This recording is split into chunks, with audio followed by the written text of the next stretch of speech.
Microsoft Patch Tuesday. On Tuesday, June 11th, Microsoft released fixes for more than 50 security issues.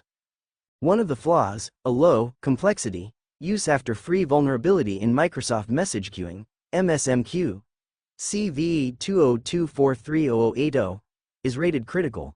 All the rest are rated important.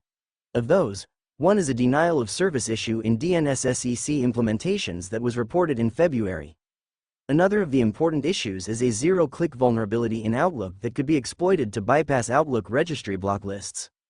Editor's note: don't let the small number of vulnerabilities, and the fact that only one is labeled critical, fool you.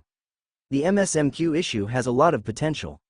The no-click code execution in Outlook will be discussed in depth at DEF CON, and it is very much possible that an exploit will emerge around that time, if not earlier. The patch for the DNSSEC vulnerability, while only a DOS issue, was long overdue, and the issue has been known since February. Federal agencies have implemented just 65% of cybersecurity recommendations. According to a report from the U.S. Government Accountability Office, GAO, federal agencies have implemented just 2/3 of the 1,610 cybersecurity recommendations it has made since 2010. The report notes that U.S. federal agencies reported 30,659 IT security incidents to the Department of Homeland Security's Computer Emergency Readiness Team in fiscal year 2022. Editor's note: my guess is that the historical average percentage of agencies implementing GAO recommendations, security or otherwise, is at best in the 66% range. What is really needed across federal IT is a focus on improving IT operations where most vulnerabilities originate. Lack of inventory, using unsupported software, failure to require developed or acquired software to demonstrate security needs have been met, etc. If IT operations are constantly blowing on dandelion seed puffballs, security operations plucking 66% of the dandelions that sprout is probably the best most government agencies will be able to do. Former Microsoft employee says company dismissed concerns over SAML vulnerability. A former Microsoft employee says the company dismissed his warnings about a vulnerability in one of their products that was later used by threat actors in the SolarWinds supply chain attack in 2020. Several years earlier, Andrew Harris found the vulnerability in Active Directory Federation Services, or ADFS, a product that allowed users to sign on a single time to access nearly everything they needed. The problem, he discovered, rested in how the application used a computer language known as SAML to authenticate users as they logged in. Harris eventually left Microsoft in August 2020 after his pleas to address the issue were pushed aside.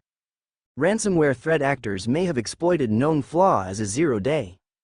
Symantec threat intelligence researchers' analysis of a recently used exploit tool suggests that ransomware operators may have exploited a Windows error reporting service privilege elevation vulnerability before it was patched in March.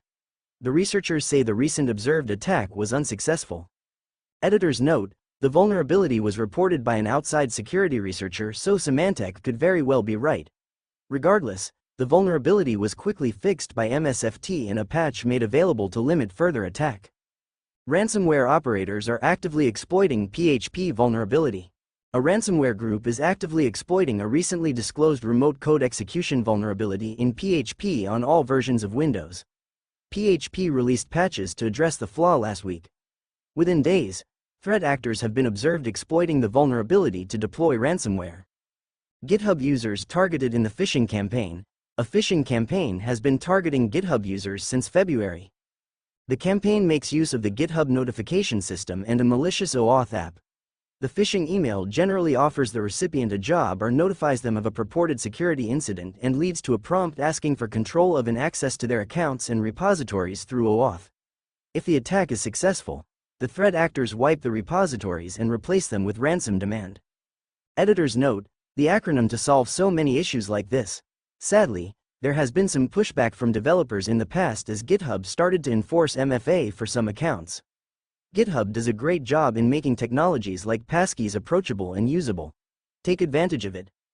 Fortinet patches multiple vulnerabilities. On Tuesday, June 11th, Fortinet released updates to address 5 CVEs in FortiOS, FortiProxy, and other products. CVE 2024-23110 addresses multiple stack-based buffer overflow vulnerabilities, and is rated high severity. 3 of the CVEs are rated medium severity. They address stack-based buffer overflow vulnerabilities and an improper neutralization of input during web page generation. The fifth CVE addresses a low-severity issue involving a password hash with insufficient computational effort vulnerability.